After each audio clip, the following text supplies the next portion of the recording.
I feel like if I wrap myself in a Christmas blanket, we will forget how behind the general deadline of end of the year content I am. Let's talk about the books that I read in 2024. I think I read 54 in total, majority of them still fantasy and sci-fi, but a good mix this year. The awards. I want to say that I have done them since like 2016, and it's become a little bit of a tradition for me. These are the books that I have read during 2024. They're not necessarily books that were released 2024. A lot of them will not be. And the books were only valid if I read them in their entirety, so no partials or DNFs were counted. I'm gonna try and keep it brief to not keep you here for too long. For the most unique book of the year, I had quite a few actually that I could have given this title to, but I am going to go for Bunny. Bunny is such a little trip. Unique story about a girl going to a university. She meets this clique of other girls. They call themselves bunnies, and she begrudgingly gets kind of to join them. But things become very unhinged very quickly, and you can't really explain this book without significant spoilers. It is counted as dark academia. I feel like this author maybe writes books in their own category, and I have since read Rouge as well, and I want to read all as well. This is not going to be for everyone, and I think a unique title is a good way to go, but I give it 5 stars. And I've only had, I think, 4 books, maybe 5 or 5 stars this year. I had a wonderful time with it, but it would be one that I would be hesitant recommending to everyone. It would really be someone who's looking for something unusual or someone who I actually know their tastes for. Again, I had quite a few books that I thought were quite unique this year, and I wanted to mention another series, so I thought I'm gonna be a little bit cheeky and replace the a most promising start of the series prompt to unique series. Green Bone Saga. The first book is Jade City. I have read the entire trilogy of this with my Patreons this year. This was our big undertaking of 2024. Jade City is a book about turf wars. We follow one family in particular with little bits of the opponents as well. And the magic system in this is also quite unique because it is, as you would maybe predict from the title, powered by Jade. There's a lot of it's quite a political book as well, so if you're into that, you might enjoy it. We go through a few generations of this clan and follow their characters through them growing up and taking control and having their own children and navigating this whilst there is a very savage type of war happening between them. This one is unique for me because there are so many pages to the series. The last book is very chunky, but they're all quite big. It is the most bizarrely paced series. I would say that this could have been a struggle very easily for me because it does not have the elements that I normally would enjoy, nor am I necessarily particularly interested in gang dynamic exploration. But I don't know what the author did here, but I genuinely found this series to be such a comfort read throughout the year, which I think it is a very unhinged thing to say, and I don't know if that says more about me than the books, but the way that it was written, it was so slow. Nothing happened for the majority of the whole thing, whilst a lot of things also happened. I feel like the stakes here were high, but they were also so personal to the characters. You really do just become quite invested in their well-being while simultaneously disliking them. And you know what? I dig that. I really enjoyed it. I think, as I said, a lot of the things about this book should have not worked for me as a reader personally. Apart from having a lot of morally complex characters, I do love myself a flawed character. So I think that in particular did work for the strength of it. I've spent a lot of hours reading this series this year, and I don't know if it was the familiarity of it. To me, it was quite an unusual setup. I just really enjoyed my time with it. Now for a surprising book of the year. And the category for surprising book is genuinely that just my expectations were different in some way. I think I was going into this expecting to like it enough, but I didn't expect to be so taken by it. I genuinely enjoyed this from start to finish. I really vividly remember the whole experience, even though I read it in January. I actually read a lot of my favorite books in January, so the rest of the year clearly just went a little bit downhill. The book that was very surprising to me was House of Hollow. This is a YA kind of horror fantasy paranormal book. This is what I want in that type of genre. We follow sisters who disappeared as they were children, and ever since then, something odd just keeps appearing and happening. They have no memory of what happened. When the eldest sister goes missing again, other two obviously go onto a search to find her. It's delicious. It's genuinely delicious. I did then read the Invocations by the same author because I was like, oh, this is yummy.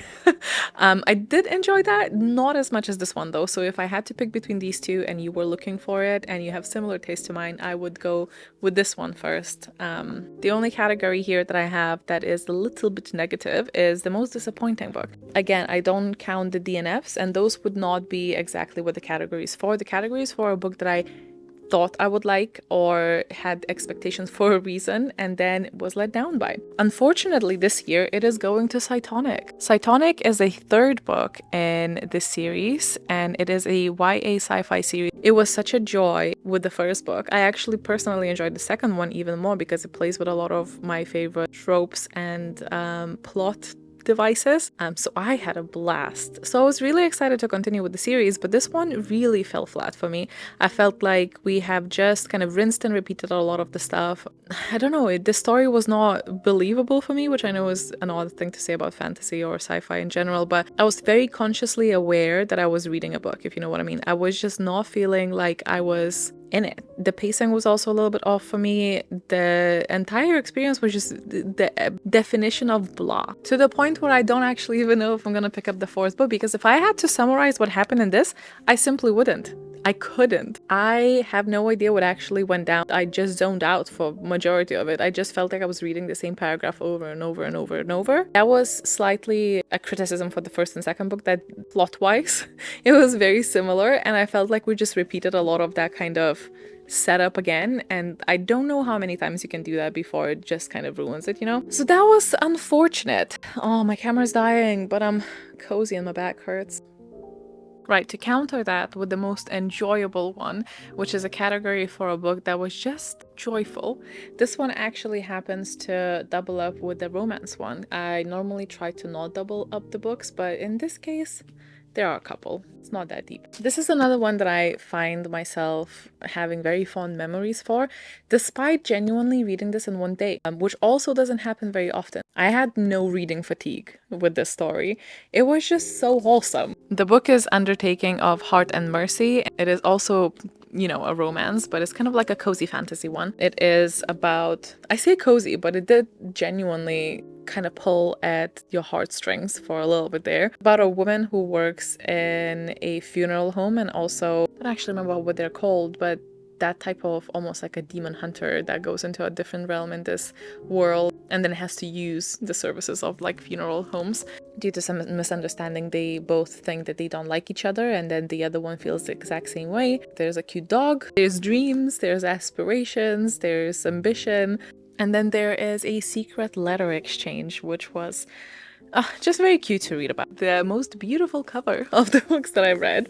A lot of them were pretty. This one is the Fairylit edition, but also the regular trade edition is also really beautiful because this is a colorway change. I just think it really suits the story. Not only the design itself I think is very beautiful, but it really, really represents that type of paranormal tarot reading, dark mahogany study, posh people kind of vibe. It helped in this case as well that I also really enjoyed the book. That was another one that I hoped to enjoy, but honestly I was a little bit skeptical, mainly because it does verge a little bit on a romantasy side of things, which I have not yet found major success with, but I've not given it a proper chance as well, so I really can't say. But it's not something that really appeals to me. But it was really an interesting read and I enjoyed my time with it. And this is about a couple and then the guy's ex, who is also a rival professionally in their society they're at,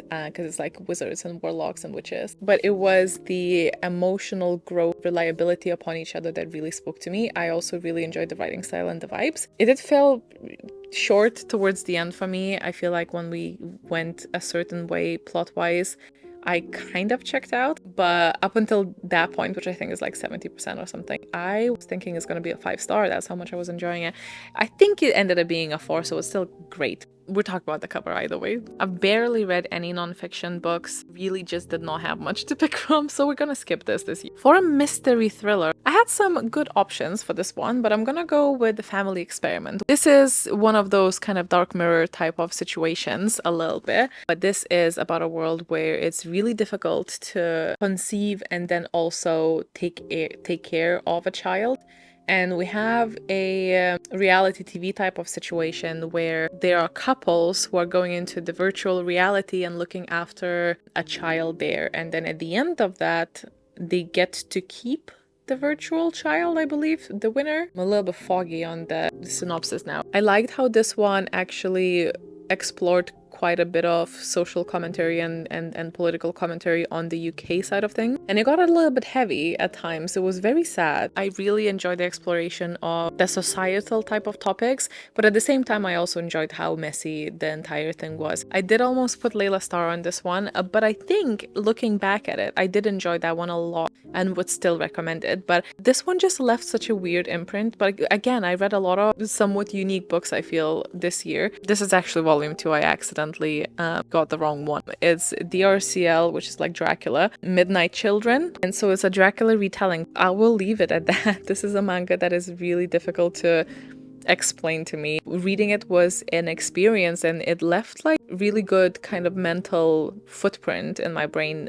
It's not one that I'm forgetting. It's one that I am keen to continue reading. It's one that I definitely felt was also chaotic but beautiful and cursed at the same time. I just had a good time with it. A bit obscure so far, at least from the first one, on what the actual point is. Enjoying it a lot. Fantasy is the last book that I read in 2024. Tainted Cup. And I don't know why I waited this long to read it. One of my monthly book clubs with Patreons, and I'm so glad that we read it. Loads of people loved it, which is always good to see. For this book, I actually have resurrected my NetGalley to request the second arc of the second book. I have made that account in, I don't know, 2018, not used it once, and never logged in again. Requested it and got it, and hopefully we'll read it. I don't know. I'm really bad at reading arcs. But the enjoyment was strong enough for me to go and do that. So I feel like that speaks for itself. It's a really cool, interesting magic system, and I feel like the actual kind of mystery thriller aspect of it was used more like a device for us to get to know the magic system and get to know the world through that mystery rather than an entire mystery in itself. At first I put this in the best thriller mystery category, but genuinely I would not go and recommend this book as a mystery thriller, because I do think that the payoff of the actual mystery thriller thing, one of the weaker points of the story, the characters and the character interaction dynamic is definitely the driven factor, as well as the world. The world is so rich. The magic is so, like, I could believe it. All of these characters and the world felt so, like, I didn't question it. Despite the names of various side characters literally being random Lithuanian words, which I found so hilarious. I don't know, like, I don't have it anywhere noted that that is actually the case, but there were way too many to be a coincidence. One of the people, I think, was called Water Beer or something like that. Amusing. But it has nothing to do with that. I just enjoyed the experience of this. The main character is like a fresh assistant to this detective, and the detective is really known to be super quirky. It's a little bit like Sherlock Holmes and Watson type of dynamic, but he really is keen to prove himself that he's worthy of this position. He's nervous, he's new on the job, and there's a death in this very wealthy family, and when they go to inspect it, the body is barely recognizable because there's a basically tall grass, tree-like grass coming out of the chest of the person. So this case gets assigned, and of course there's like a bigger shenanigan going on that we try to unravel. I don't know, the world felt so vivid, and the characters felt like home. Tone-wise, this book really gave me what we do with Magical Readathon and Aurelium. It was magical but quirky, humorous but sad sometimes.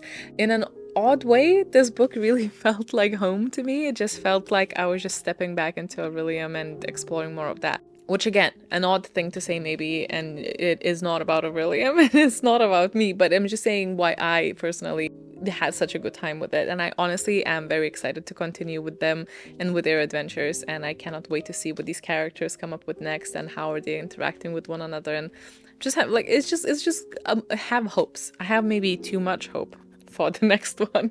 Maybe we'll wait for that to relax a little bit. Now for the best sci-fi, I have gone with Early Riser. Again, I had quite a few things to pick from because sci-fi is one of my most read genre as well.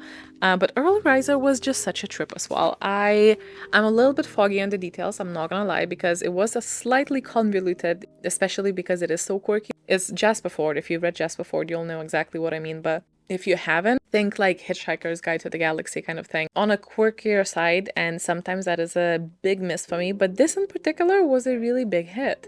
I enjoyed the humor, I enjoyed the story. If I remember right, it is kind of like a conspiracy theory mindset, but it's very, very quirky. And then last, but of course, the opposite of least is the best book overall, and it honestly wasn't that difficult to pick this year. It's another one that I'm pretty sure I read in January, so that's also kind of sad. And you know what, my current read may as well, I mean, I'm only like 70 pages in, so maybe not, but it has such high potential to being the favorite book of 2025. And I'm pretty sure this has happened in years before. So I don't know what it is about January reading wise, but it's a little bit depressing thinking about the fact that, you know, again, all downhill from there. But anyway. The book is The Measure, and again, this is a very light sci-fi, but again, think more Dark Mirror than anything else.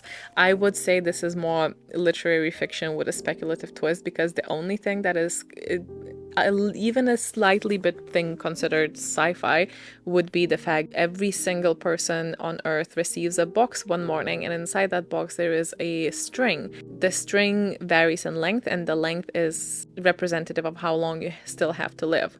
However, it is completely up to the person whether they want to open that box or not, and it takes humanity a little while to figure out, you know, the measurements and what they actually mean, because you don't know what's happening when the boxes start appearing. It uses this plot device as a tool to explore that humanity and all of our flaws, humans and societies, and especially as countries, because we do touch upon how different countries are handling the situation. We have multiple perspectives, and we're living this through different types of people. Some decide to open the box, some decide to not do that. I think there is one that's like a little bit more military focused, and that one was like probably my least favorite. I could have done without it, but that is just complete like personal preference. And I just thought it was really interesting because in a very, very sad way, I truly believe if this were to be real, the problems they had in this book would be absolutely the problems we would have in real life, where even the fact that the society kind of splits between long stringers and short stringers, genuinely I feel like as people we will find any reason to divide ourselves. It's just so born into us. Anyway, I have a very vivid memory of listening to this in a car whilst I was driving from my doctor's appointment and thinking if I will need to actually pull over on the highway, because I was like tearing up listening, because it was the very end of it. I just love those books, the ones that get you thinking and nodding, whether in frustration or agreement, rooting for people, but having people be so flawed, those flaws being the focus of the story, but having that kind of sci-fi element that sets the entire story in motion. That is just like a recipe for a G success, I feel like. It's a thing that I personally really, really enjoy. But that is it for 2024. I am very excited to read the comments, because normally this is where you'd let me know what was your favorite story of 2024. I think I have probably done a record amount of watching things in 2024. I mean, I've always watched more than I read, believe it or not. I have a very addictive personality when it comes to shows, and I find it very comforting having that on. In 2025, I've started to actually keep track, because I've always wanted to, but I always forgot. So maybe at the end of 2025, I can let you know about those as well. That is arguably even a bigger passion to me than reading. I don't think I'm going to be making content on that, like other than like just, you know, like quarterly or whatever, a list of what I watched and what I thought. Thank you so much for watching. Let me know if you read any of these and what your thoughts were, and I will see you in the next one. Bye.